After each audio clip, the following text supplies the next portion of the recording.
The Lost Art with Andrew Cox podcast. Gonna mess something up here. It says A tap for Marine Corps sound. League and Till Valhalla Project Ambassador. Now streaming on all major podcast platforms. Thanks for tuning in to the podcast that's given a voice to our veterans. The Lost Art with Andrew Cox. Hello, my friends, and welcome back to the Lost Art Podcast. That podcast giving a voice to our veterans. I'm your host, Andrew Cox, and today we're having a fireside chat with the crew and special guest, James Harvey. But before we get into the episode, are you enjoying the podcast? Make sure you go to the website. That's thelostart.podbean.com. Go check us out, see what we're all about. If there's any way you can help us, it would be much appreciated. There's a merchandise tab you can click on. You can go get you some cool gear. That helps support us and getting our veteran voices out, as well as that you can become a patron and do a monthly donation. That helps us as well in keeping everything moving along here. But anything you can do would be much appreciated. All right. Also, a big shout out to the Till Valhalla Project, which I don't have their thing on here right now for some reason, but the Till Valhalla Project, make sure you go out and check them out. Oh, there it is. I did click on it. I'm just blind as a bat. But go check out their website and everything that they got going on. That's tillvalhallaproject.com.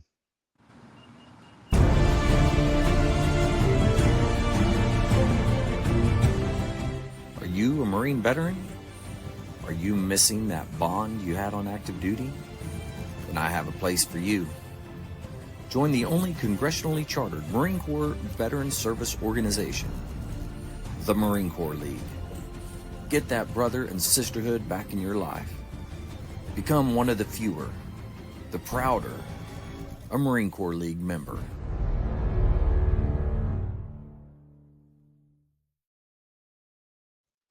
All right, we got the crew here. We got James here. We're going to go round robin. We're going to see how everybody's doing.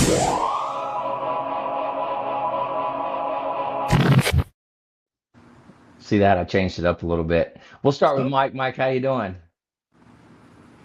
Oh, I'm doing pretty good, Andrew. I can't complain. Oh, good. Yeah. Feel a little under the weather for some reason, like I was telling you before we started. But yeah. You got the crud or something going around or what? So. Well, hopefully it's not, the COVID or some kind of craziness like that. Just hug on your cat in the background. Yeah. I like it. All right, Sensei Nay, how you doing over there? Putting on the bug spray. It's been not too bad of a week. Started hanging my French cleats in the garage and then so I got one wall done. I think tomorrow I'm going to buy some more sheet goods and finish another wall of cleats, and then or at least paint and try to finish more. Let's see. I started. Are you ready for this? Yeah. I had my very first guitar lesson today. Get out of town. Yeah, I'm yeah, my fingers are already starting to hurt. They're How long's it been? Like 30 minutes? Your fingers already hurting? No, I practiced on and off for about an hour, hour and a half maybe. Yeah, I mean that's pretty good. But I mean, it was like okay, trying to make my fingers do things, and all that kind of stuff. And I'm like, all right, well, I gotta give my fingers a break. Okay, why is this string down when it should be up one half fret, or another fret? Yeah. Kind of thing. So I'm trying to understand the theory of the guitar at the same time I'm trying to learn it. Oh yeah, I never went into the theory of anything. I just started figuring it out. I don't know. I'm a teacher, so I gotta know the stuff, so when I suppose so. Answers, yeah. But my instructor is really cool. He's older than me. He's like 70. Real cool dude. Started his own guitar school and all that kind of stuff back in the 70s in Kansas. Real laid back guy. So yeah, it was definitely a cool start to the guitar. My school is paying for 3 months of lessons. I'll probably pay for my own going forward after that. But I want to play guitar for an entire year and then start teaching guitar class at my school in the fall of 2026. So that's what we're gearing for. So today's guitar does not have a wrapper. This is the CAO Amazon Basin Dagger. So did you say you got that from Amazon? Is that what you just said? No, the Amazon Basin. So the one of the fillers is actually is tobacco grown in the Amazon Basin. like Hmm. along. Yeah.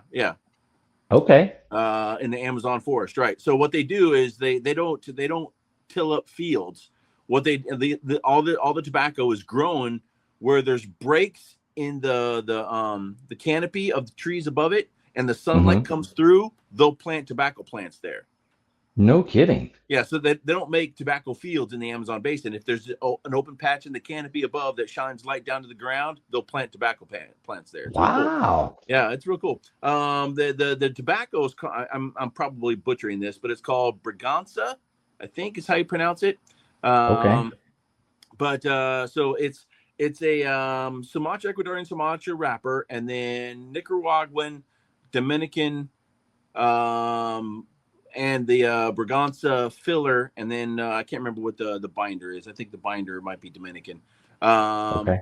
or Nicaraguan, one or the other. But the full size of this, I smoked a Corona, a Toro version of this, and it was amazing.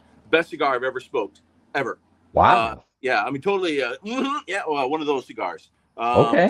To this I mean, day, that's really up there on your scale. oh yeah, So, it was the best cigar yeah. of my life so far. Wow. But and of course they're highly sought after and very limited supply. So I don't know that I'll ever get to smoke one again. But I'll go. But the maker CAO came out with these little petite cigars. They call them daggers. But it's all the same. It's all the same tobacco, just in a smaller package, and they sell them in five packs for 38 or for $28. Is where I got mine in my Wow. local cigar lounge. Very But nice. it's made from the cuttings of the larger cigars. So it's all the same stuff. So I'll let you know how it goes. Very cool. I like it. Well, now we got James Harvey on here. Now, I met James Harvey. Where did we meet? We met at the Modern Day Marine. Isn't that right, James? Oh, hold on. You're muted. I'll unmute you. Hold on. Go ahead. Say it again. Yeah. I said, yes, sir. We did meet. Yeah, and It was a cool event. yeah, oh yeah, it's a way cool event. I was very excited to be there, and I got to see lots of things that I never thought I'd see. So it made me feel important, even though I'm not. But it was pretty cool, Yeah, for it's sure. good. It's good to see the new play toys the guys got nowadays compared to what we had. Yeah, it's some pretty cool play toys, that's for sure. So James is part of the Marine Corps League and is actually running for office down in Texas, District 5, if I'm not mistaken. Yes, sir. You want to tell us a little bit about you, and then kind of give us your spiel. You're running for office, so we got to hear about you. Okay. Basically, I spent 28 years active in reserve in the Marine Corps. Stayed several places. Kind of started out here in Texas and ended up here in Texas. So it turned out real good. I've been helping Marines my whole career, and I just figure why stop now? Just keep on doing it. Yeah, absolutely. And then now there in Galveston, Texas, and you were a charter member of the Marine Corps League detachment down there. Yes, sir. In 1988, we started a unit to help support the reserve unit down there. Mm-hmm. Just so, because most of your reserve units don't have base support. And so they're kind of like out there on a limb and they have to fend for themselves. So the Marine Corps League in Galveston, we started it so we can help our Marines. Yeah, very nice. Real quick, I want to say Semper Fi to Jim Russell over there. He's a Marine Corps League member up in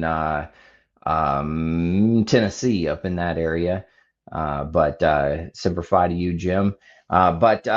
So James, you're running for Vice Commandant for District 5. So can you District tell 5. us a little bit about kind of the hierarchy, if you will, when it comes to the Marine Corps League? Okay, on the Marine Corps League in the Department of Texas, we've got 9 districts because Texas is so big. Yeah. District 5 has 9 detachments in it. Oh, wow. And they're scattered from College Station to Beaumont, Texas, Wow. You almost have to drive 2 to 4 hours to get to all the detachments. Most of them are in and around Houston. Uh-huh. We just have a good group of Marines down here. And I think I can help if I step up to the plate. Yeah, absolutely. But you've been in that position before, correct? Yes, sir. Yeah. Now, and what are some of the things that like you see that you can help with when it comes to the Marine Corps League and that area? What are some of the things that you have in mind? I think a communication gap between the department and the Mm, detachments is not as good as it should be. yeah. The District 5 or the district vices should step up to the plate more often and Mm-hmm. be more active in their districts. And sometimes I just don't feel that there's enough of it. So Yeah. that's why I'm stepping up to the plate because it makes a difference when we start helping Marines all over the area. Mm-hmm. That's my goal, is to help Marines. Yeah. And Should and be you out- were talking about, oh, sorry, go ahead. We should be out there helping Marines, not trying to figure out who we can get rid of or what kind of agenda we're going to run under. Uh, Right. Honestly, if you're not helping Marines and your agenda is not Marines, you're in the wrong business. Mm, that was good. Yeah, I like that.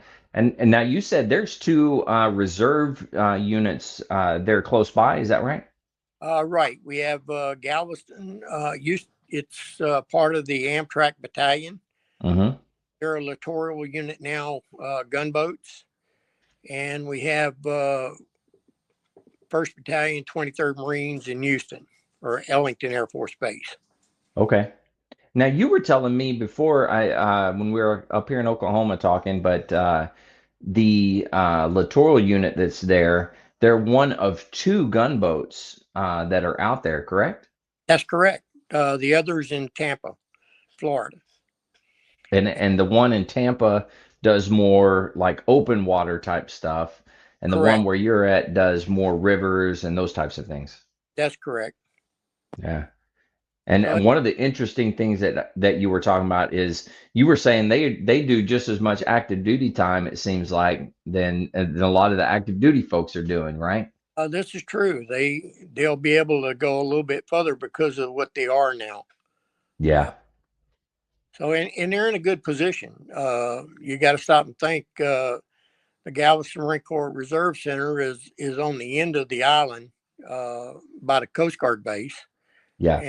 And we own our own property, and that'll give us more firepower for the channel coming into Galveston and Houston.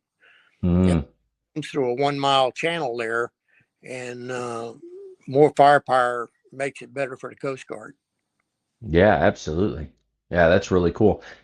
Now, James, if you don't mind, real quick, kind of give us a little bit of history on you and your Marine Corps career. Like when did you join, and then kind of walk us through where all you went. I basically joined. I signed up here in Texas. I'm a Hollywood Marine. Most Yeah. most people say, the Paris Island Marines are better because they got the sand fleas, and Yeah, we got a mountain that we have to climb. that's And right. Mike, take that. yeah, You're it's a outnumbered. pretty hefty climb. Most people can't do it. Uh, but started my career here in Houston, and then Yeah. after boot camp, went to Hawaii. Hmm. Uh, got orders for a communication company, uh, Okay. out in communications, and then I did a 2 year stretch in the brig, working the brig as a correction officer, Now, and when then you said that, you made it sound like you were in the brig. Yes, and thank you for clarifying. Yeah. At first, I was well, like, I "Whoa, was two working. two I years got stint in out the every day. brig." Yeah, I left every day. Uh, but then I got uh, hooked up with Amtrak, and Hmm. I transferred to Galveston, and then I liked where I was at. Got tired of Hmm. my family. We had already moved 3 times. Mm-hmm. I decided to get out and get in reserves. Okay. So back in the early 80s, it was pretty tough. There wasn't no money for active duty and there wasn't no money for reserves, Right. but plenty of money for the 2 weeks of annual training. Mm-hmm. So we teamed up with the Amtrak units on the West Coast and East Coast. And whenever we went to their base, we checked out vehicles, and we would ask to get the worst vehicles they had, and then Oh, we'd nice.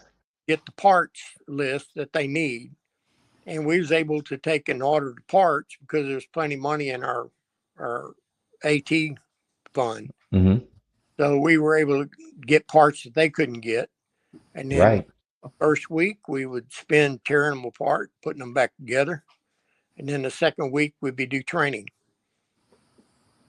Very nice. So by staying in the reserves, I was still able to keep my Marine Corps career going. Mm-hmm. Was activated for Desert Storm, Desert Shield. Spent a Okay. year over there. Uh, Now, who did you deploy with when you went over there? Was it the reserve unit? we started out with second tracks out of Okay. Camp Lejeune, and then we were assigned to 2-4, Okay. which is a pretty good deal. They liked us. Mm-hmm. We treated them better than any other Amtrak company ever did. Okay. So they liked us pretty good. When the second division pulled out, they left Mm-hmm. 2-4 as the rear guard, and they were asked if they wanted an active duty Amtrak unit, and they said nope. We want to keep our service. So we got to do a little extra stretch there until the blue arms came on. Yeah. United Nation group. Mm-hmm. And then basically come back in the 90s. That was in the drawdown. I decided it was time to move on because as a gunny back then, we had a lot of junior staff and senior staff that needed to come up the ranks. Yeah. So I went on the hunt, and General Livingston was putting a inspection team together, and Okay. I got privileged to be selected for it. And from there, we moved into inspections, and I did inspections for 9 years before I retired. No kidding. Wow. Now you started doing the inspections when you were a gunny, and then what you correct me if I'm wrong. You retired a master sergeant. Is that correct? Retired as a master sergeant. Okay. General Livingston actually promoted me, Okay. which was a pride and joy. He was a unique individual. Yeah. He was ready to get the Marine Corps Reserve back on its feet, and I was ready to help it. Very nice. What were some of the things that you kind of remember when you're thinking about General Livingston, your time doing the inspections? What were some of the things that kind of jumped out at you? General Livingston was a runner. Yeah. That's pretty much it. You had to be physically fit to hang with him. Yeah. He didn't push the limit, but he made sure that everybody could do the minimum. Right. Which is important. We all need to run. That is one of the things that since I've retired, I haven't done once. I haven't gone and ran one time. I've decided I gave that up when I retired, and I've been true to my word. I've walked a couple of times, but I've not ran. Well, my running shoes got retired when I retired in 2001. So I wear tennis shoes, but not for running.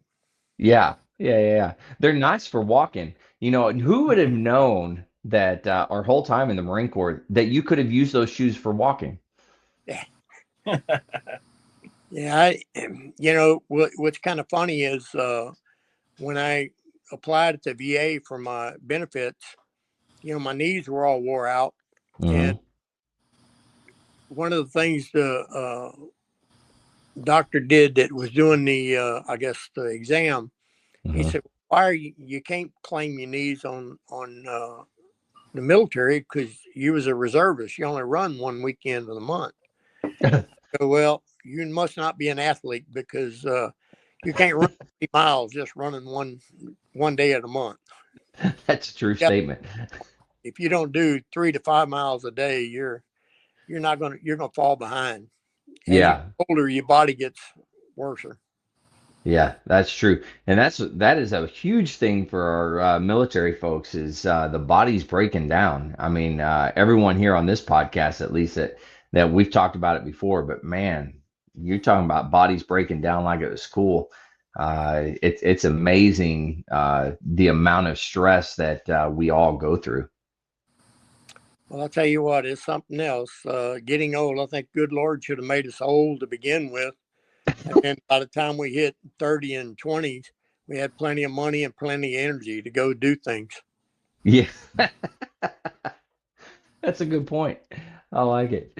Correct me if I'm wrong on this too, but you down in Texas there, they consider Oklahoma, what is it? Is it North Texas? Is that what they always say? It's North Texas. North Texas. Originally it was Texas, so we still claim it. But again, we Yeah. say Illinois is North Texas also. Everything north of Texas is North Texas. North, and we got East Texas, which runs over to Florida. Oh, yeah, good point. California. So we're not prejudiced in any of it. We just call them all Texas. I love it. That's great. Vic down there, Sensei, he takes a little offense to it. He thinks that Oklahoma is where it's at. So he grew up with me here in Oklahoma. So we're a couple of North Texas boys. Well, isn't that right, Sensei? I'm not a North Texas boy. I'm a Sooner. Well, I'm a coastal Texan, and I'll take a hurricane any day to tornadoes. Oh man, yeah. We just had a couple of tornadoes hit here not too long ago, actually. Oh goodness. In fact, we just moved into our new house here, and it's got like a little storm shelter or a basement or whatever you want to call it here. And my sister, who lives literally a block away from me, she called me that morning, like my phone was going off, everything was going crazy. And so she called me, she's like, "Hey, are you guys in the storm shelter?" And I'm like, no, I'm laying in bed. And she's like, "Well, it's coming. I'm going to be over there in a couple of minutes." So she grabbed her kids and came over here, and they all went down in the shelter. And it hopped over us. It hit Bayan, which is 10 miles to the west of us, and then jumped over us, and then hit over in Arkansas. So, well, hurricanes don't jump; they just come straight through, and you get a little bit of advance warning.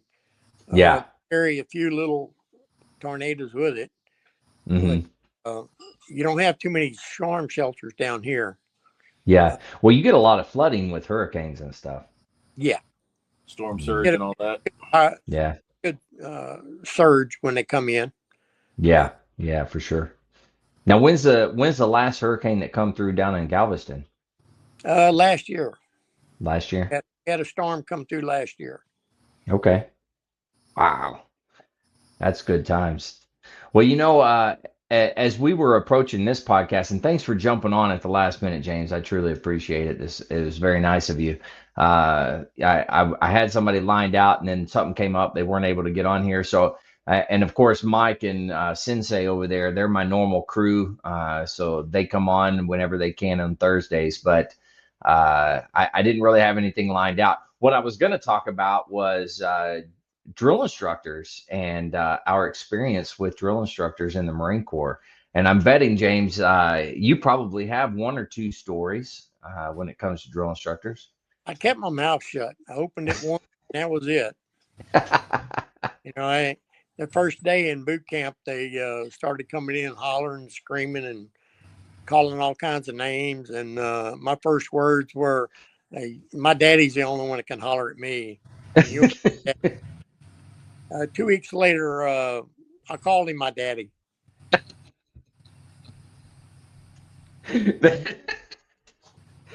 I like that. That's good. That's really good. Mike Sensei, I know you guys got stories because I've heard some of them from time to time. So I really want to just hear some good drill instructor stories, some fun times that you guys had when you were in boot camp. Okay, I'll go first. I was a scribe, so my rack was right next to the duty hut, and we were maybe 3 weeks into boot camp, Hmm. maybe a month into boot camp, and I was on the top rack. One of the scribbles or assistant scribes was on the bottom rack, right? That's scribes and scribbles. The drill instructors put us to bed, and they told us, 9 o'clock they put us to bed. After 11 o'clock, you could burn the midnight oil if you want.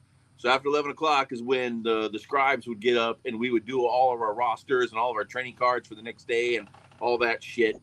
And then, we were waiting to get up. So I told the fire watch to wake me up at 11, and I just happened to wake up at like 10:30 or something. And so I was just laying in bed waiting for 11 o'clock, and somebody in a uniform walks around the corner of the racks and starts digging through all of our shit. And I look over there, and it's just a bald head like all the rest of us, and then the scribble underneath me, because we'd had problems with recruits stealing our pens and stealing our note cards, all that kind of stuff.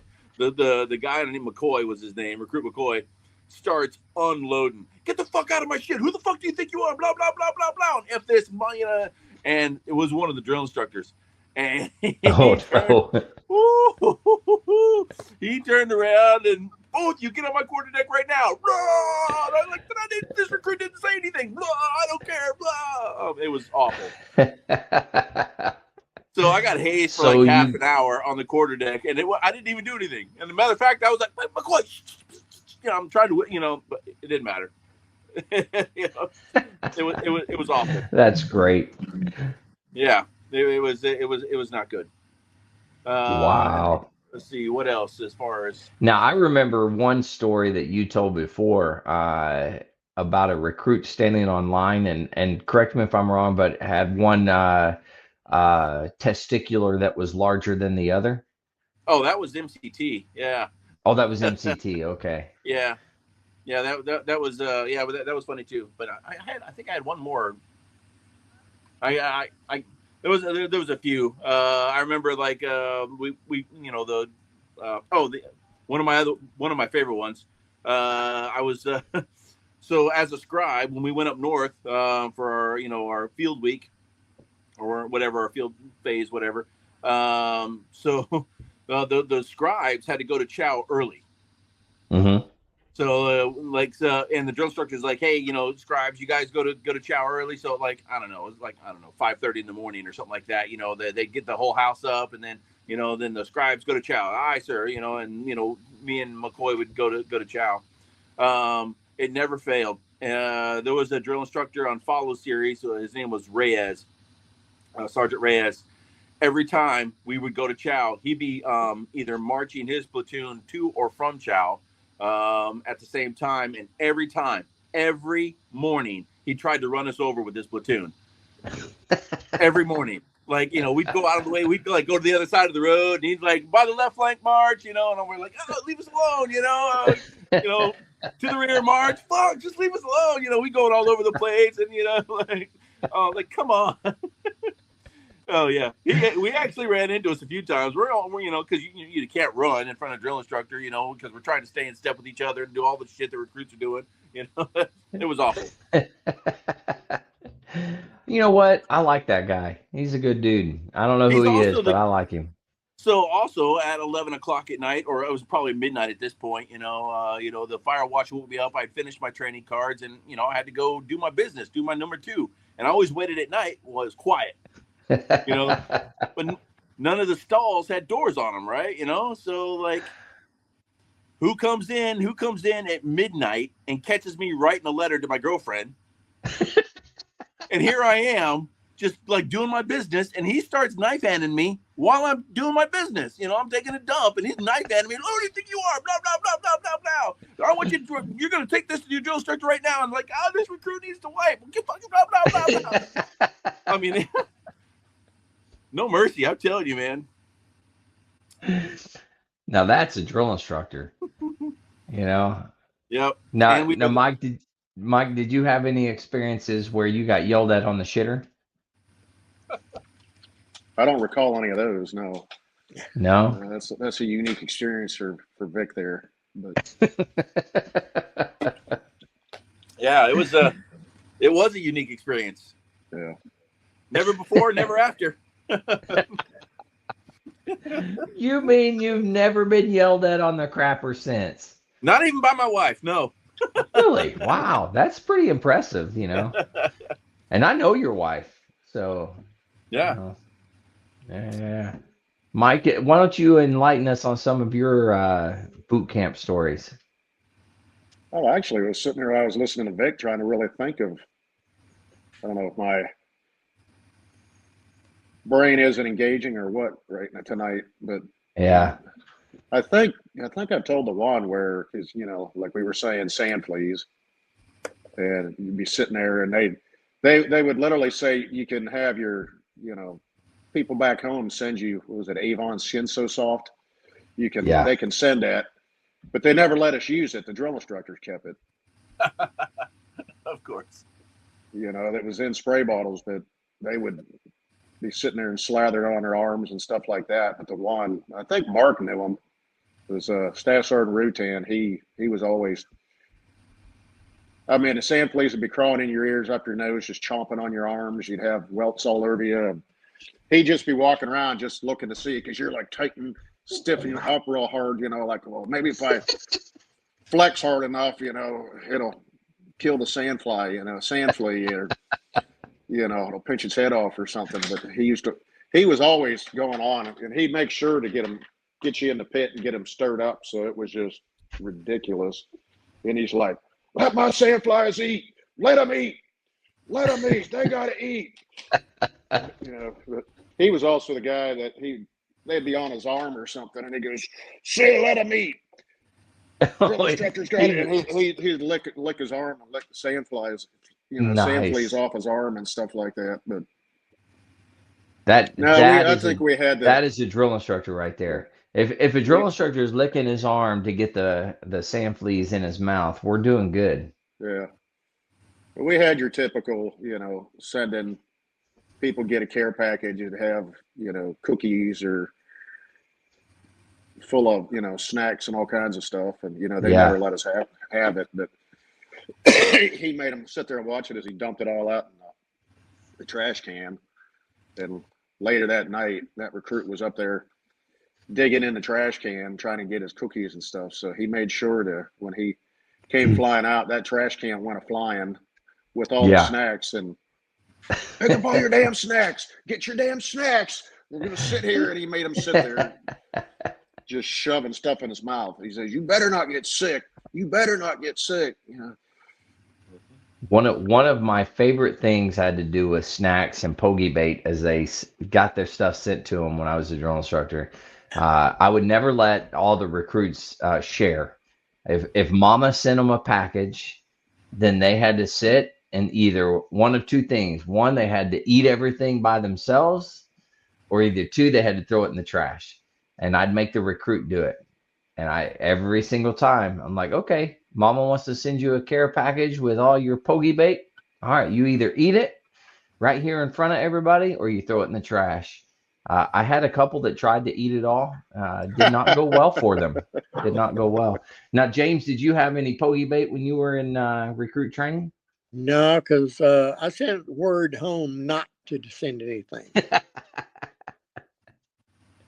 Now, what do you remember? What are some of the incidents that happened for you in recruit training?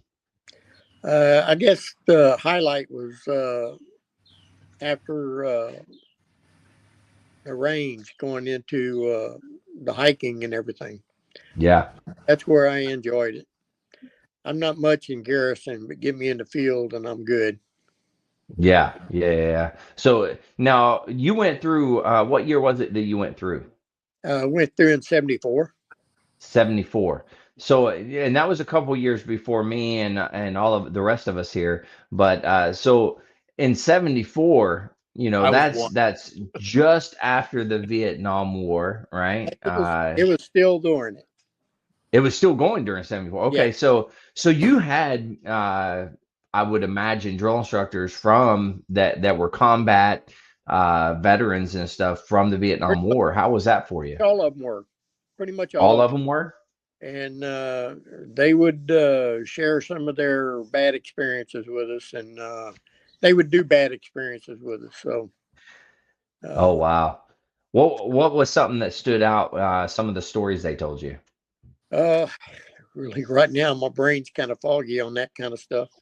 It's Well, been it was so a long couple of ago. minutes ago.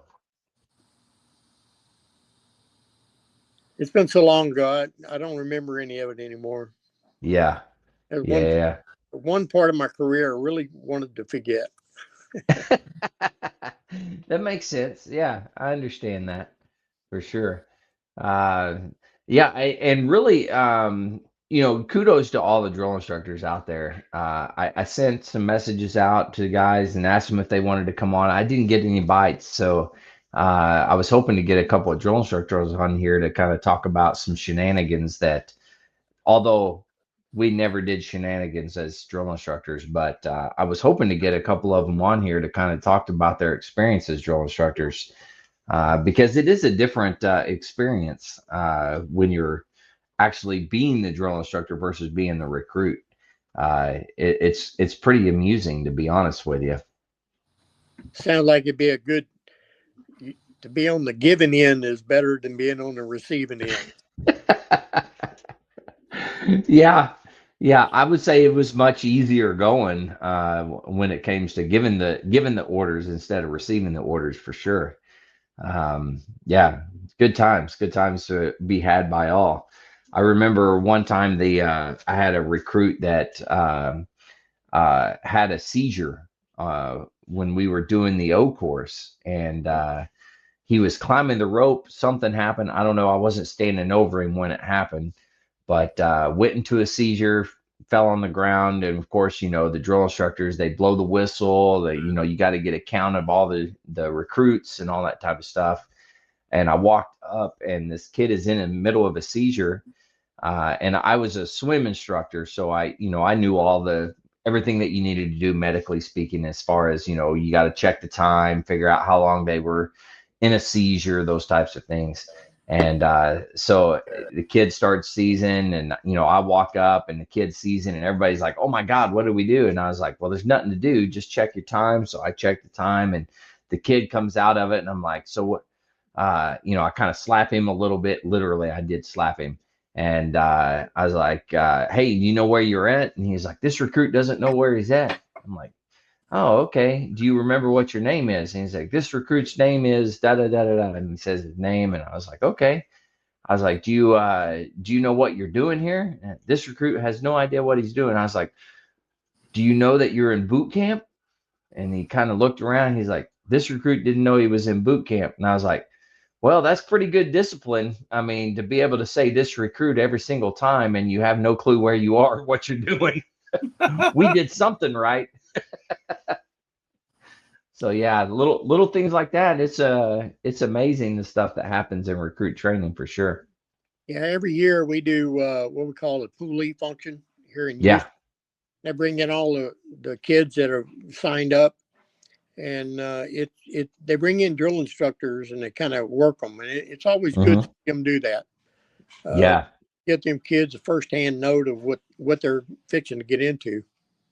Absolutely, yeah. Now, what do you see now? Because in the '70s when you went through, and then seeing what those kids the drill instructors are doing with the kids now, what do you see? Is like, do you see a big difference in it, or is it kind of the Yeah, same? Like, it seems like there's a lot of difference. yeah, You know, I guess back when I went through, they were trying to get you ready to go to war. Right. That was their philosophy, is get you ready for Vietnam.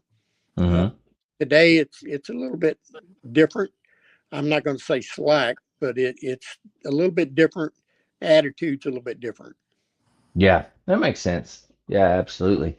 And during time of war, and I would say, I mean, well, we were at war for a long time here recently. So, what was it like, 20? No, it wasn't 20 years, was it? Am I mistaken on that? Somebody help me out with that. How long were we at war this last go round? About 10 years. 10 years. So 10 years of war, even with that, I could see a difference in how we train the recruits, especially at the beginning of it versus the end of it. I think it did change. So even in peacetime, these guys that are going through now, I imagine it's got to be even way different than what it was for the guys that, during 2001 to 2002 time frame. I can imagine that it's a little bit different for those guys. To me, it seemed like it was. They were really hard at trying to get us ready to go. Yeah. Vietnam at the time was, we lost a lot of guys there. It was a Mm-hmm. complete different kind of war. And it was just, I don't know. They were just stressed to get us through the right way and the best way possible. Yeah, absolutely. Now, during Desert Storm, Desert Shield, when you were over there, what do you kind of see during your experiences with that, and then hearing about the experiences of everybody during the global war on terrorism and what they went through there? Do you see a big difference? Is it kind of the same? No, I think during Desert Storm and Desert Shield, it was a completely different ball game. We dealt with chemicals, Mhm. and then they give us things to counteract the nerve agents and stuff like that. There's a lot of chemicals and stuff, and it was just a real sharp battles. Uh, Mm, we did what we supposed to do, and that was free Kuwait from Iraq. yeah, absolutely. Now, dang it, I had something in my head and it totally went away. I apologize. I do That's that what. all the time. Yeah, I'm getting on your level, James. I'm almost there. Uh, it also helps that I did finish off my Knob Creek, so I apologize for that. Ooh, okay. I didn't drink all of it tonight, but I did drink the rest of it No balls. tonight. No balls. Hey, there's no more to drink, man. I drank it all. I appreciate you trying to challenge me to drink more. There is no more. So, like, I mean, I guess there is more. I could go out. It's not Knob Creek though. It's definitely something else. I think I have some. What is the one that tastes like Red Hots? What is that one? Fireball? Fireball. I have some Fireball out there. I could run out and get some Fireball for sure. And the last time we watched you drinking Fireball, It did ugly get a little. that night. Yeah. You guys carried the podcast that night. Let's just say that. Yeah. So, It Andrew, does I gotta- happen from time to Do time. you mix that rum shot with your Fireball? Ooh, no. Is that pretty good? That's a pretty good drink. 1 and 1, one shot of one and one shot of the other. Noted. A little Okay. sweet. It's a little sweet, but And you mix be them careful. together? You mix Yeah. them together? Yeah. Take one shot of Oh, each. look at that. It's That's pretty old good. school coming in here telling us how to drink. I like it. Okay. Challenge accepted, James. I will definitely try that out. I learned how to do a cake stand from a Marine in the Marine Corps League. That is true. Were I you there think for I that? remember that was in Lake Havasu, wasn't Yeah, it? it was. Yeah, Marine Corps League, I Lake kid- Havasu. I don't know what detachment that is out there, but back in the day, James, those guys, they partied it up like it was cool. Sensei, why don't you tell us about that first keg stand? I mean, I don't even know. I He guess doesn't remember. the Killer Tomatoes brought the keg, and we were all, we'd done the gig. It was like Memorial Day or something like that. And we went out there to Lake Havasu, and they said, "Hey, all the Marines come out. We got this keg and all this kind of stuff." And then one of the Killer Tomatoes was like, "Hey, we're doing a fundraiser. We'll do keg stands for donations." And then we'll take all the donations and go do something with it, all that kind of stuff. So the one guy started collecting money, and of course, all the Marines, all the active duty Marines. Oh hell yeah, $5, $10 here, $20 there. All right, cool. We got to $100 to do a cake stand, and then all the Marine Corps. But it was the old guys. Yeah, it was the Marine Corps leaguers started doing cake stands. And I'm like, I want to take a moment to talk about something important: getting the VA disability rating and benefits you've earned. The VA claims process is overwhelming and can feel like a maze. For a lot of us, just getting started is half the battle. That's where Brookside comes in. Brookside Veteran Services. We've got your six. Brookside has helped tons of veterans, just like you and me, take on the VA claim system with confidence. Whether you're filing for the first time, going through an appeal, or trying to get rating increase, they've got your back. Here's some of what they offer: step-by-step help with your VA disability claim, support with appeals and increases, a personalized approach that respects the unique services and situation, and the best part, no upfront fees. They only get paid when you do. Go see the website, www.helpvetusa.com. Contact Michael Irie, Veteran Services Representative on Facebook, or email michael.helpvetusa@gmail.com or admin.helpvetusa@gmail.com. The bottom line is, you served your country. You earned these benefits. Let Brookside help you get what's yours. Brookside Veteran Services. We've got your I'm six. like, what? Yeah, never did a they cake were. stand in college, not once. And then I'm like, I get into the Marine Corps, and I got Killer Tomatoes like showing us up, and I'm like, oh my gosh, I need to step my game up. Now, James, we called all the Marine Corps leaders back then Killer Tomatoes. Killer So, tomatoes. yeah, because they wore the red jackets, and so we always call them the Killer Tomatoes. Because they're all, a lot of them are put on a little extra around the middle. Plus, those jackets Yeah. were really baggy to begin with, So they're like, they were the with the jackets on, they were round like a tomato. See that? I can see that. Yeah, Killer Tomato. I was gonna say, I don't know about the rest of you. I mean, I got parts of my body that are breaking down, but I also got parts of my body that are building up. So it's. Well, all that muscle in your chest kind of drops over the years. Yeah, that's a good point. I like that, James. That's what I'm talking about. You need to tell my wife that all my muscle in my chest dropped down. That's all it was. You still got the same amount of muscle you had before. It's just that's right. different proportions in different places. That's right. Come on, babe. You know you're watching this right now. Just know my muscle up here is dropped down, baby girl. I tell people I still have my washboard abs. It's just there's a load of laundry on them now.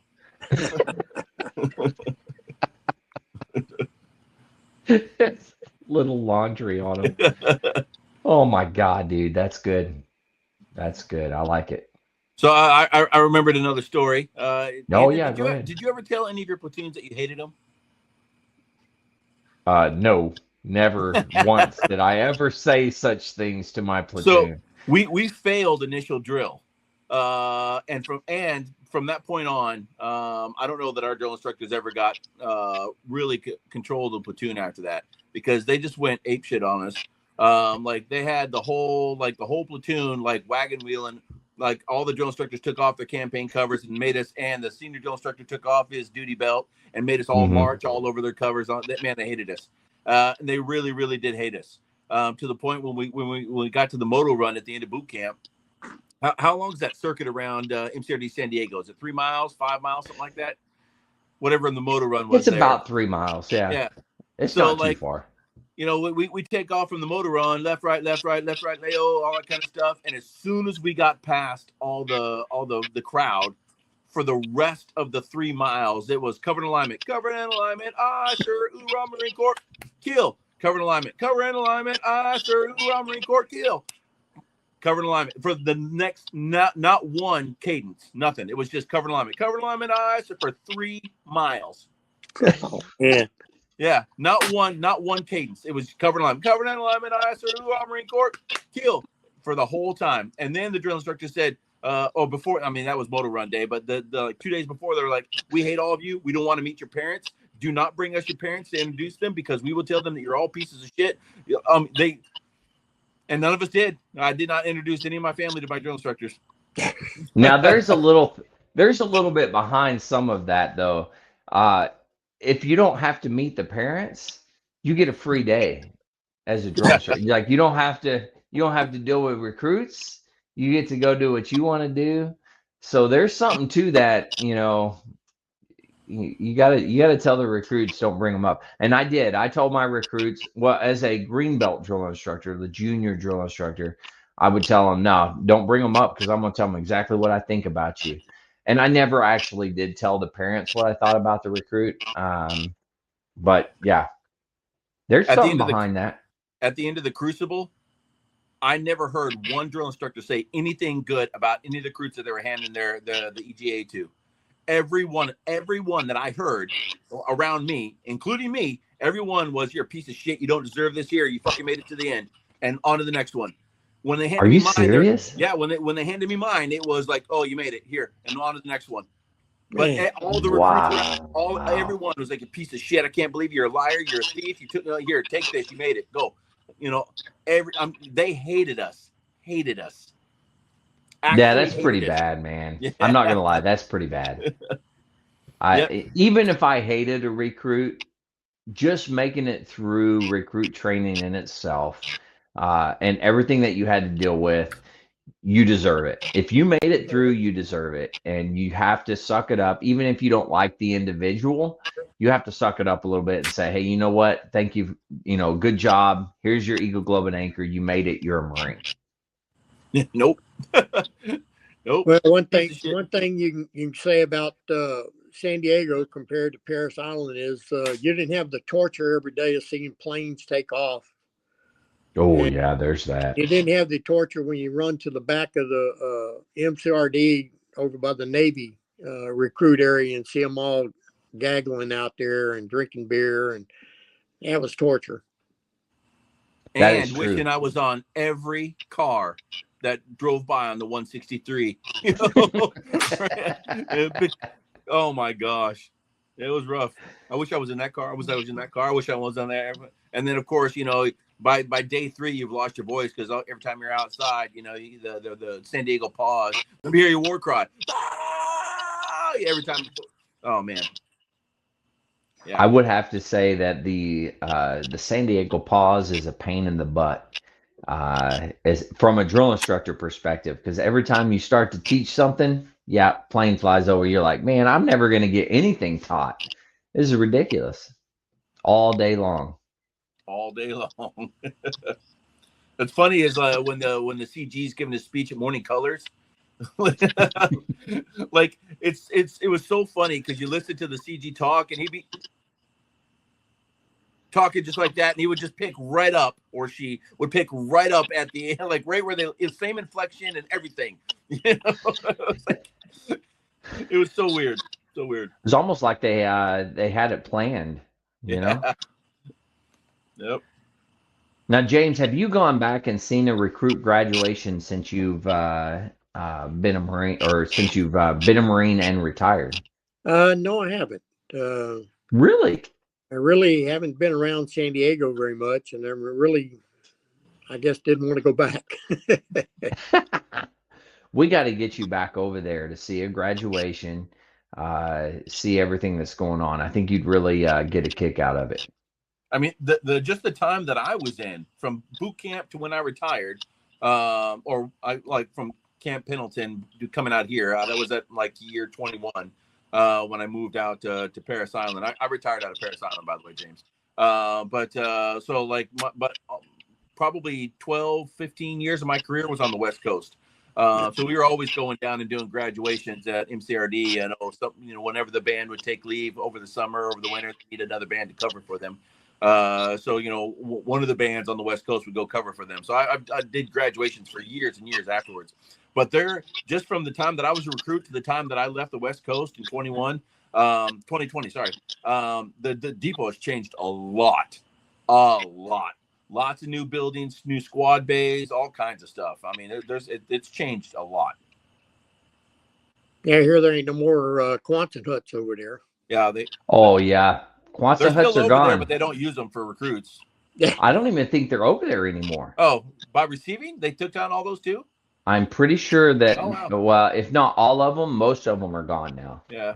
Even same thing on Camp Pendleton, because there used to be Quonset huts all over the place at Camp Pendleton, and they're gone now. Yeah, they took care of all. San Onofre used to have a bunch of them. Mm-hmm. Yep, they got rid of all those, and now it's all parking lots.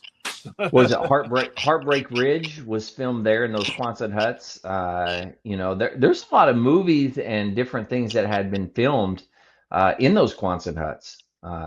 It's pretty amazing. They still didn't show the mountain. I have to say, the mountain does suck. It doesn't matter if it's your first time going up or you've been up at 4 or 5 times. Each time, not pleasant. That's true. That's true. How many times did you climb that thing during the Crucible, Andrew? I think it was 7 total times to include recruit training. Whew. Yeah, it wasn't pleasant, any of them. Even as a senior drill instructor, when all I had to do was walk up it, still wasn't pleasant. So so the burning question everybody wants to know. So when the drill instructors go up the hill, do they have pillows in their backpack, or do they actually have the same load as a recruit? You're high on crack. There ain't no way a drill instructor has a pillow in his damn pack. That would never, ever happen. Okay, I'm lying out of my teeth. It sounds like it goes against the grain. I will say there was because we did hike a lot, and there was many a times that a drill instructor may or may not have, and I'm not going to say that this was everyone, but may or may not have walked in with a full pack, extremely heavy, like with weights packed down in it to make it heavier than everyone seemed, and you throw the pack down on the quarterdeck and you start yelling at the recruits, and then you say, "Take my pack in the duty hut," and then they have to pick it up, and they're like, "Oh my God, this thing is so damn heavy," and they take it in the back into the duty hut, and then once you go in the duty hut, you take everything out, and then you throw light stuff in it, and then you do the hike with a bunch of light stuff in it, and then when you get back, you put all the heavy stuff back in the pack. You throw it out on the quarterdeck and you say, "Take my pack downstairs," and then they have to pick it up, and they're like, "Oh my God, there's no way." I will not confirm nor deny any of that. It may or may not have happened, but I will not say that here on the podcast. Tricks of the trade. Yeah. The proof's in the pudding.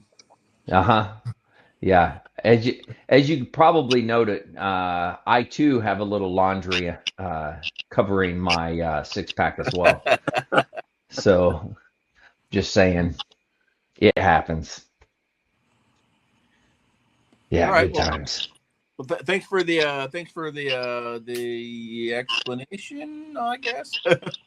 You know what? Every drill instructor out there is ticked off right now because I said that, but it's all good. Yeah, cat's out of the bag.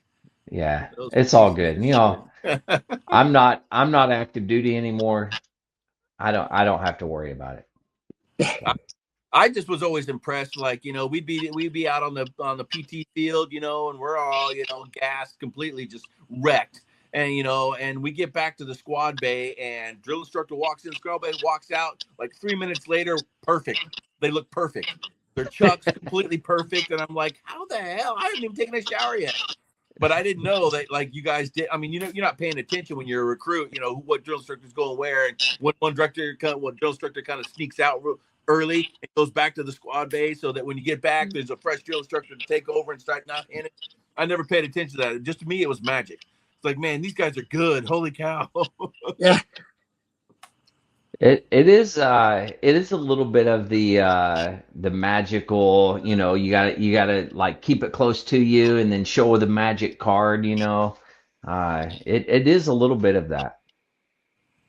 Yep. Yep. God bless them all, Will. Even you, Andrew. And the Thank you. best thing about it is they're not Marines until they get their EGA, That's right. and then you wear it Yes. forever. And it sticks with you forever, you know? Yeah, it does. Just today, so it happens every time. So every morning at the school that I teach, we say the Pledge of Allegiance. And at every school board meeting and every school board committee meeting, we say the Pledge of Allegiance. And every time I stand in position of attention to cover my heart, say the Pledge of Allegiance, thumb along my trouser seam, whole 9 yards, And then as soon as the Pledge of Allegiance is done, I give it a second and I say, hey, every time.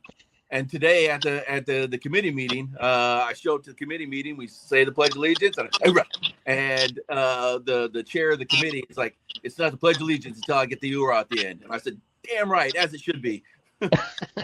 Every time. Mine is amen, because it was written as a prayer. Oh Originally. yeah, Ah, that's a good As point. soon as we get Good through point. saying it, I say amen. Let the Lord have the credit. Yeah, that's I didn't know good. that. I didn't know it was meant as a prayer. Huh. All right. That's interesting. I didn't know it was a prayer either. You learn something new every day. Man, I'm telling you, it's like what's that in the birthday ball? Passing from the old to the young. Still to this day. That's awesome. Thank you, James. Yeah. That's one of the reasons that the Marine Corps stands out, because we remember where we came from. Mm. I always say, everybody says, yeah, the Marine Corps is looking for a few good men, and they'll say, yeah, and the Army's just still looking for one.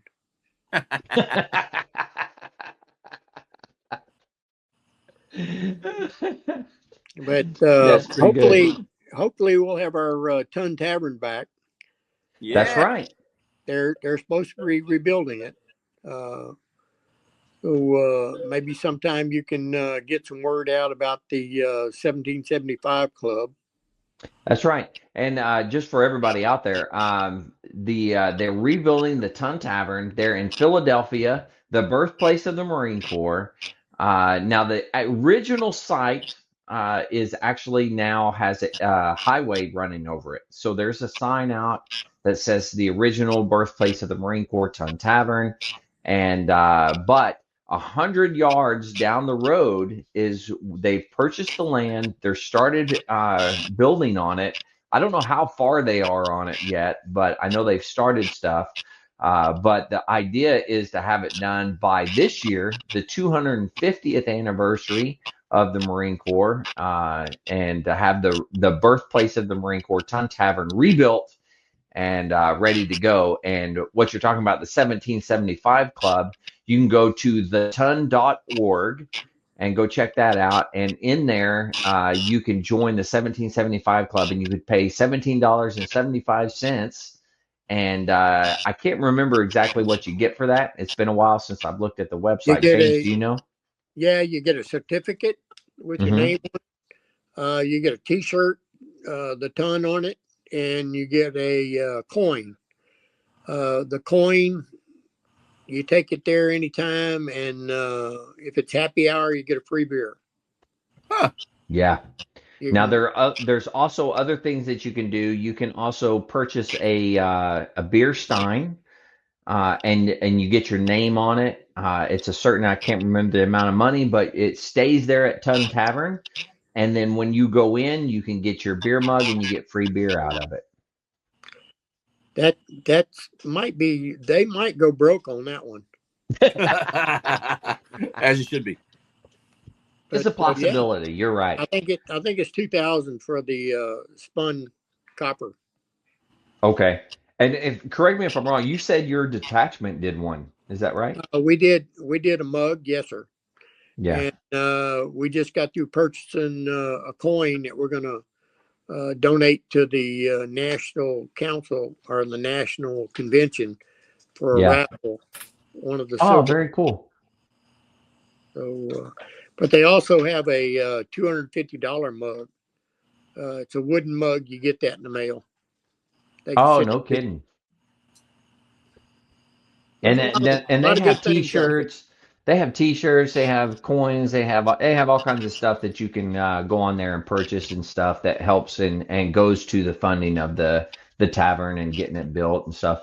And I learned this because I had the gentleman on the podcast whenever this has been a while back, but that tavern itself was actually like the hub, if you will, for like the Masonic Lodge. It was the hub for all the different organizations like that that got together, and that's where they all met, was there at Sun Tavern in Philadelphia. Yeah, they met there, and the good thing about it was the Marine was born there. Mm-hmm. You know, that's why we do a lot of drinking, because we were born in a tavern. I don't know what you're talking about. But it's a good thing. All Marines out there are to at least give a little bit, because that's our history. Absolutely. And I will say, and this is just me personally, I'm a little biased, just like everybody here, I'm sure. But the Marine Corps is full and rich of history, and we hold it so near and dear to our hearts. I won't say that the other organizations, the other military services don't, but I think the Marines take it to a whole new level. Yeah, I think we teach it in boot camp. Basically, you think back in boot camp, they drill that into you, the history, and Absolutely. that's what keeps us going. We never forget where we came from. Yeah. And that's a huge thing for the Marine Corps, and ensuring that we are actually passing on the legacy generationally, right? I mean, just look right here. You came in the 70s, James. Now Mike came in the 50s. Is that right, Mike? Yeah, the 50s. Yeah. Early 90s, 92. 92. And then I came in 99. Sensei, you came in 99 as well, correct? Yep. Yeah. So, I mean, that's a pretty big, what is that, like 30 years, right? That's pretty big. And we can still all get on here. We know the same stories. We know the same history. And that's a huge deal, in my opinion, at least. Agreed. Yeah, go ahead. I was just going to say, I agree. Yeah, absolutely. Yeah. I know they have a bumper sticker out there, and it says "Good night, Chesty," wherever you are. And one of our ladies at school seen it on one of our Marines' bumper, and she asked me, says, "Who's Chesty?" Well, he's one grand old man. That's right. The grand old man. That's and now who all said this? Because I know my drill instructor, staff sergeant, senior drill instructor, staff sergeant Rudisell, drill instructor, staff sergeant McWilliams, drill instructor, staff sergeant Lopez, drill instructor, staff sergeant Rudisell. They all made us every single night. Good night, Chesty Puller, wherever you are. That was the last thing we said when we went to sleep. What did you guys say when you went to sleep? We said a prayer. Did you really? Yeah, we said a prayer to get us through the next day. No kidding. Wow. That's awesome. Interesting. Now, was it the same prayer? Was it the same thing that you did it over and over, or what? No, it pretty much individual. Yeah. That's interesting. What about you, Vic? What did you guys say? We did the rifle creed, the rifleman's creed. Whatever, I totally forgot it now. This is my weapon. There are many like it, but this one is mine. I will. All that stuff. Yeah. Without it, I'm useless. Without it, I'm useless, or whatever,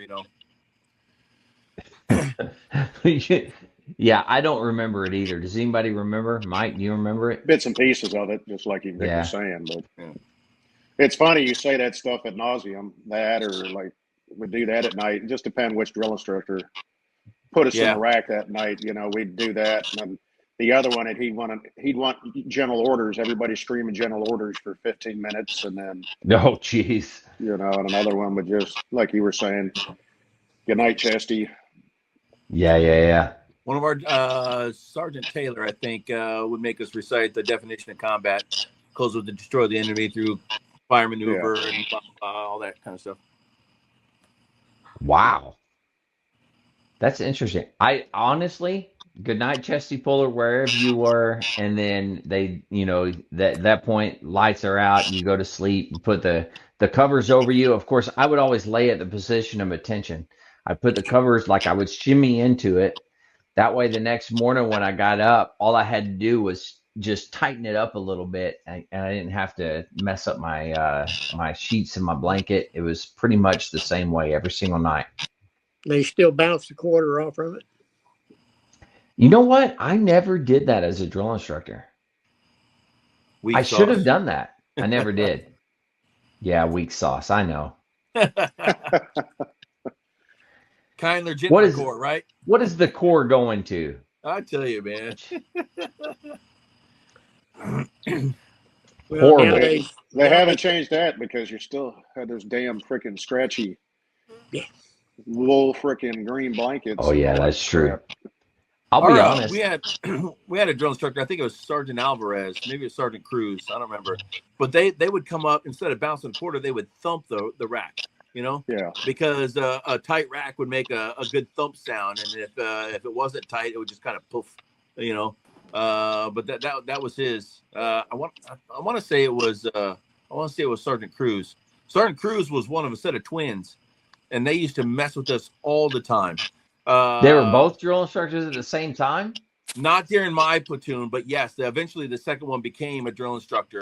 I think when I was there, he was in drill instructor school, but he would come by. No kidding. Yeah. So drill instructor Sergeant Cruz would go into the duty hut, and then you'd be on fire watch, and then Sergeant Cruz, not drill instructor, would come in, and get to the fire watch. You're like, but you were just, how did you? That'd blow anybody. That would mess you up for sure. Oh yeah, totally. Because you think the drill instructor's in the rack, and all of a sudden here comes your drill instructor walking through the hatch, and you're like, and he's like, report your post, motherfucker. No secure and blah blah, whatever. All right, real quick, I got Jim. Jim just came in. Jim has been a fan, and Jim, thank you for doing this, by the way. You have been a huge fan. You have always commented. You've always supported. You've hit the like. You've hit the share. You hit the everything that you can do, Jim. So thanks for doing that. I appreciate it, man. And I want to say this publicly. I apologize. I did a live thing at the Oklahoma thing. James was there. I did a live thing, and I was like, there's a guy, and I couldn't remember your name. And I went blank. But it was Jim Russell. How you doing? I'm doing well, Andrew. I'm doing well. And nice to see you guys, too. Nice and Jim, Jim's got the Ton Tavern shirt on. Did you get that from the Tavern No, thing? Where did you get that? Run store. Oh, my dogs are going crazy. They heard something. My kid actually ordered it for Father's Day a couple years ago, and I've had it. Nice. Yeah. Good. I like it. Now, real quick, Jim, where you're located up in Tennessee. Tell us a little bit about your detachment, because you're up there. You're well involved in the Marine Corps League as well. So tell us a little bit of what you got going on. Yeah, so I am the junior vice commandant here in Knoxville, Florida. Detachment 924, Lieutenant Alexander Bonnyman, Medal of Honor winner. We are the largest detachment in Tennessee. We have 158 members and growing. Matter of fact, I recruited a couple tonight at the celebration for Women's Veterans today, where I was. Oh, that's a good point. You bring that up. Today, if I'm not mistaken, correct me if I'm wrong, Jim, but today is women's. What was it? Oh man, you're gonna have to help me out with this, It's Jim. Veterans Appreciation Day. Veterans Appreciation Day. But what was it? Because I saw something about specifically to women. Yeah, the 77 years ago today, Truman made it so women could stay in the military. Got it. Because Okay. prior to that, they could serve as nurses, but they were reserves, and they, so they made Mm-hmm. it so they could do active duty and stay in. Yeah, yeah, yeah. Very cool. Very cool. And now you were out doing ceremonies and stuff today? Well, they had a big celebration for it up at a Mm-hmm. place called Chatterbox here in Tennessee, in Knoxville, and so I went down there to show support. And of course, I knew I'd find some Marines, so I'm always looking for Marines. That's right. I do a And I lot bet of James is recruiting. doing the same thing, though. You're always out looking for Marines too, aren't you, James? Always, always. Absolutely. We got to build the Marine Corps League. We're doing pretty good, I think, but we need to do a little bit better and get some of the young folks in there and involved. Well, Uh, I'm working on that. As a matter of fact, one of the young ladies I was talking, she's only 26. So oh, wow. I got a 24-year-old I got to join too. No kidding. Well, Yeah. we're moving in the right direction. That's good. I'm trying to get them, that young generation in. Yeah, They're a little harder. in Galveston, we have, being we got the reserve unit there, we do a lot of things for the reserves, and we've got about 45 reservists on as members. Nice. So Wow. No it's good. kidding. It's good to have them young kids out there helping you. It Mm-hmm. sure is. Do a lot of the heavy load. That's right. But Yeah. they bend over backwards to help us, and we bend over backwards to help them. Right. Yeah. It's a good partnership. Yeah, And we have a but local Marine Corps Reserve unit here in Knoxville too, just smaller. what reserve units out that way? It's a engineering battalion. Oh, okay. Very cool. In fact, in And August we'll go there and we'll do their family day as the league, uh, and help do all the things for them, so those PFCs and Lance Corporals can enjoy that day and not have to do all that stuff. oh, that's really cool. Yeah, Yeah. we just brought 60 back from AT in Mississippi Nice. last night. We did a meal for them so they could head home with a full stomach. Exactly. And now, both of you gentlemen, you've both been involved in the Marine Corps League for a little bit now. James has been in for quite a while, right? You said you formed, 88. helped form 88. Now, Jim, when did you join the league? I've been in a little over a year, and about a year and a half now. Okay. And now, what are you doing there? Because in Tennessee, what's your do you have a title as far as like vice Yeah, commandant, I'm the junior vice commandant. junior vice commandant? Okay. And is that for all of Tennessee, or is that your local No, just my detachment? local detachment. Local detachment. Okay. When I start Now, working the way I work, then maybe I'll look at going further. But right now, local's good. yeah, yeah, yeah, yeah. Well, the locals got to be able to work. You got to start at the local level. Kind of, it's stepstones up. Oh, absolutely. Yeah, yeah. Sensei, he has said he wants to join the league out there. Mike as well wants to join the league. I got it. I've been trying to get everybody to join the league. It's a good Hey, group. it is a good group. I tell Marines that to give me the I'm too busy for this, or it's just like those other places I go. No, the Marine Corps League is different. The Marine Corps League is one. Remember that feeling you had when you're in the Corps and you knew everybody had your back. Well, Mm-hmm. you'll know that again.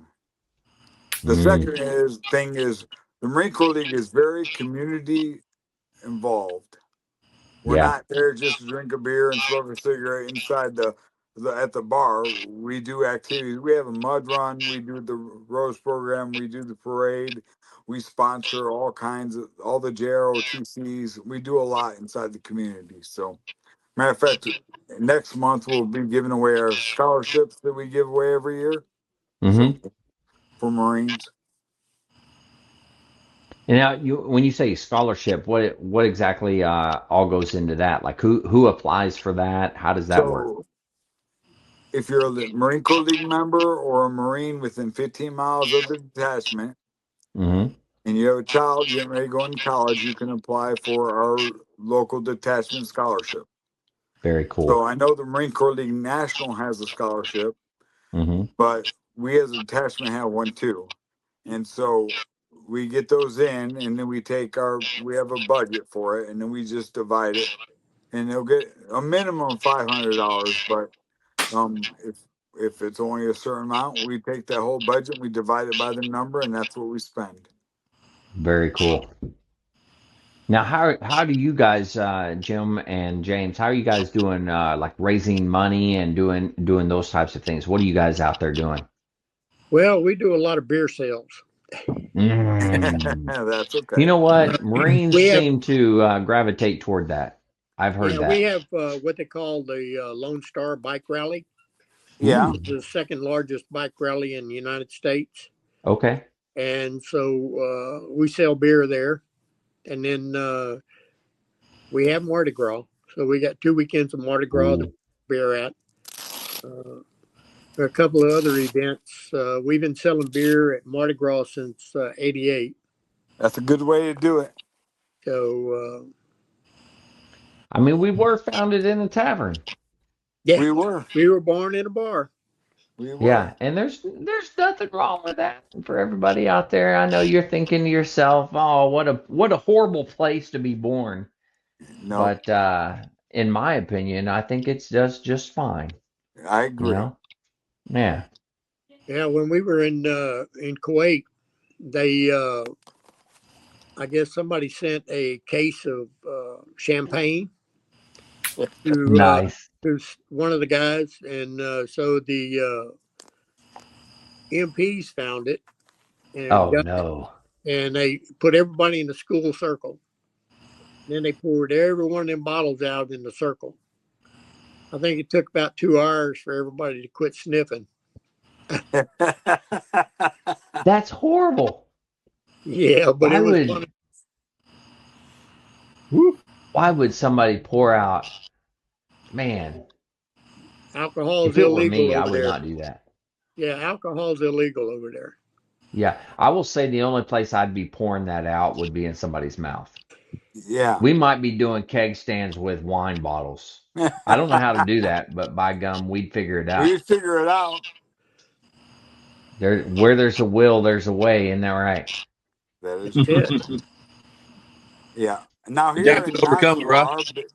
our biggest fundraiser is our mud run, Okay. and we'll probably earn close to 35,000 on that. So Oh wow. No yeah, we kidding. get a lot of Wow. runners. Wow. And where's that? Where exactly is that? So we hold our mud run at a place called Monteville.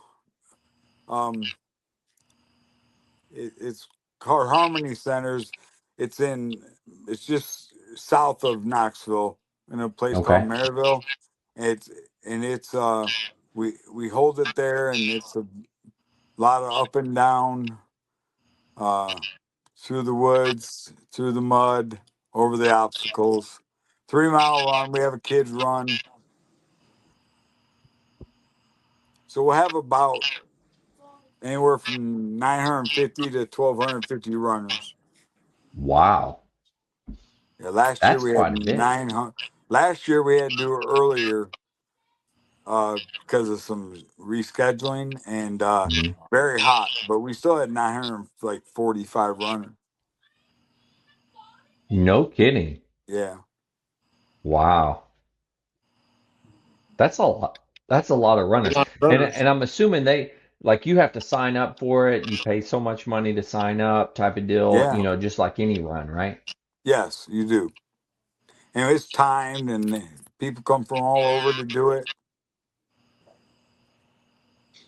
And yeah, they matter of fact, they're encouraged to sign because when they sign up, they get fed and they get a T-shirt. Uh, and then have fun. We'll bring the Yeah. poolies in. They're gonna, the guys are getting ready to go in. We had 62 guys swear in at our mud run last year. No kidding. And you do it Yeah, they're once a gonna try year to do it there. again. You do it once a year though? Yeah, once a year. That's Hmm. outstanding. Yeah, this year is in September 27th. That's cool. Yeah. If I still had my Go Fasters that went Go Faster, I would sign up for that. I My Go signed up to Fasters are volunteer. much go slower. Yeah, that's why I volunteer. Oh, that's a good point. I like that. I like where your head is. That was good. Yeah, Now and I can that's it. advertise. I can Oh, set it out I'll there. send you the information. All right, I can do that, Yeah, you but if you're can. asking me to actually go faster, my belly says otherwise Yeah, nowadays. that I understand. Yeah, yeah, it seems to happen. I don't know what the deal is. And we get out and enjoy life too much. Yeah, yeah, yeah. Now, Jim, we were talking earlier. I don't know if you were listening, but we were talking earlier about some of the boot camp experiences and the boot camp stories. Do you have anything that you would like to add to that? Um, I had my experience in boot camp. My senior was my weakest drill instructor. Okay. My heavy was the best drill instructor, and the guy that was supposed to be in the middle, he was a Beirut Marine, so he was just angry. But he used to test me all the time. Well, DIs tell you never to let your guide down and hit the ground. Yeah. So he took it and was going to throw it in the trash, so I tackled him. Oh, no kidding. Yeah, I did. Of course, I regretted that, but the guy did not touch the ground, by the way. That's all that matters. That's all I cared about. Yeah, yeah, yeah. That's Yeah. pretty good. Now, what year did you go in? I went in 87, 87. August of 87. Dang. James, FireSide. that was a couple years after you. Yep, few Yeah. years. Yeah. Yeah. Holy cow. Well, shoot, this turned into a pretty good podcast here, and I appreciate you guys for jumping on. James, thanks for jumping on last minute. And of course, Jim, No you problem. jumped in literally last minute here. I sent you a message just a couple minutes ago, and you were like, yeah, absolutely, I'll jump on. So thanks Yeah, for why doing not? that. Hey, you're Yeah, welcome. yeah, yeah. Yeah, and so Jim, Tennessee, Yep. if you want to join the league, hit Jim up. He's up in Tennessee, and if you're down in Texas, hit James up. And of course, for those Marine Corps leaguers, James is running for office again, vice commandant, right? Oh, help me out, The James. District 5 vice commandant. District 5 vice commandant. And Jim, what are you again? I'm the junior vice commandant of our detachment here in Knoxville. Very nice. Now, were you reelected for that, or I are was you running elected in again? February. I'll You run were elected in again February. yeah, I'll run again in February. Okay. Very nice. Very nice. I love it. Well, guys, you guys rock. I don't care what anybody says about you. You guys are awesome. Of course, Mike, Sensei, you guys help carry me on every single podcast that we do here for the Fireside Chats. I truly appreciate it. Now let's do words of wisdom. You know what? We haven't done words of wisdom in a while. I think that we probably need to do that. So what do you guys say? Words of wisdom? What are you thinking? Send it. All right.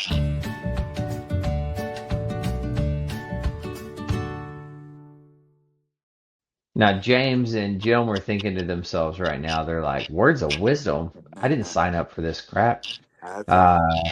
I apologize, but we'll start with Mike, and we'll see what Mike has to say. Then we'll jump over to Sensei, and then James and Jim. You guys got to come up with something I You got got for you. it. this wisdom, though. Okay,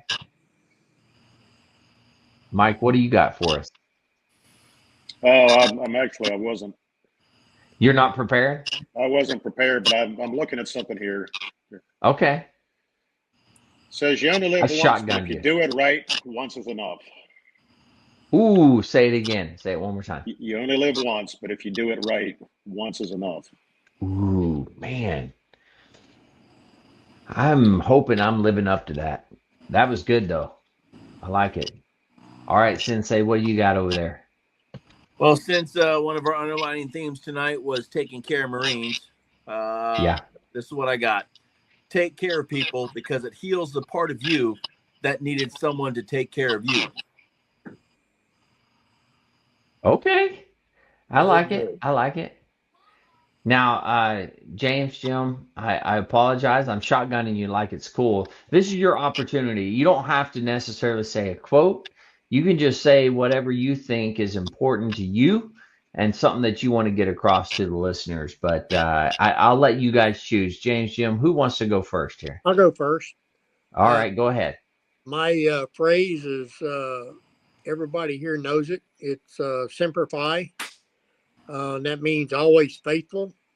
So Marines need to be faithful to Marines. Mm, that's good. I Never like it. forget. Never forget. That's right. That's good, James, man. Thanks. I appreciate it. Jim, what do you got? You got anything for us? Yeah, mine is that no matter what you face, just take this one step at a time because that's the only way you can get through it. Mm, very true, though. Very true. One step at a time. Well, guys, thank you all for coming on and doing this. I know it was all last minute tonight. I threw it all together, but you guys made it happen. And if it wasn't for you, it'd just be me here looking at myself, trying to figure out what to say. So I appreciate you guys for coming on and doing this. Hold on a Uh, second. We got the yeah. Oh, cigar. sorry. Oh, We yeah, got yeah, the yeah. cigar. Tell Oh us about the yeah, Toast cigar, cigar. man. Tell us. What do we got? I don't know if CAO is ever going to listen to this, but maybe their AI website tracker will pick this up and let them know. But I was severely disappointed. Yeah. No. wow. Yeah. So the Corona or the Toro that I smoked was the best cigar I'd ever smoked. This Yeah. fell horribly short. The Batanza or Baganza or whatever that special Amazonian tobacco Yeah. completely lost in the little tiny cigar, the dagger that they call this. I was No really kidding. disappointed. Yeah. So have I ever talked about a cold draw? No. Have you ever heard me talk? So a cold draw is when you pull through the cigar without it being lit, and you kind of get a taste of the tobacco without fire being applied, right? Yeah. The cold draw was the same as the full size cigar, but once you lit it, the other fillers and binders completely covered up the Amazonian tobacco. Really? So and it went out on me a couple of times, and you can't really. I don't know if you can. I don't think you can tell on here, but there's a pretty sizable stem right in the middle of this thing, which is probably what caused it to go out. But Yeah. yeah, I was pretty. You see that light colored piece of something in the middle? That's a Mm-hmm. stem. That's that. And as far as construction goes, you never want a stem in the middle of your cigar. That's poor construction. Like that's just like let's throw the shit together and see if it will sell. That's what this is. So I was significantly disappointed. Wow. Thumbs down on this one. So now you say thumbs down, but let's hear what the your actual your scale, right? So you got yeah, and then you got man, and then you got so I would where put are we this sitting? on this. I'd put this in the fuck that category.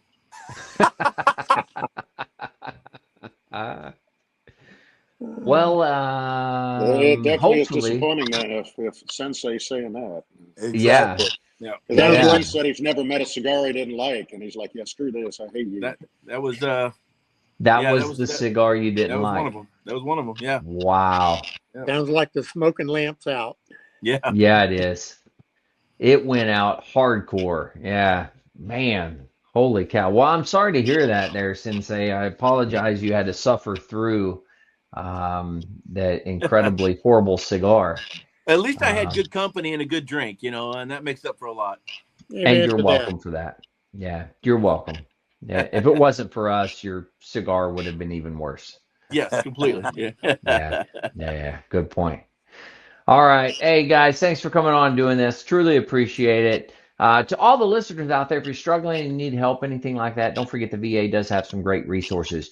You can always dial 988, press option 1. You can always text 838-255, or you can go to veteranscrisisline.net and click on that chat icon. Any of those options put you in contact with somebody that can help you out. But remember, one veteran life lost is one too many. I care about you. The crew cares about you. James and Jim, they care about you. The whole veteran community cares about you. So please reach out for help. And if you're out there, you're not struggling, reach out to the buddies you serve with, ask them how they're doing. And if they need a helping hand, please give it to them. All right. Hey, guys, thanks again for coming on and doing this. Truly appreciate it. Don't go anywhere. I'll pull you back in here in a couple of minutes. But to all the listeners out there, stay motivated. Change your socks. Tell me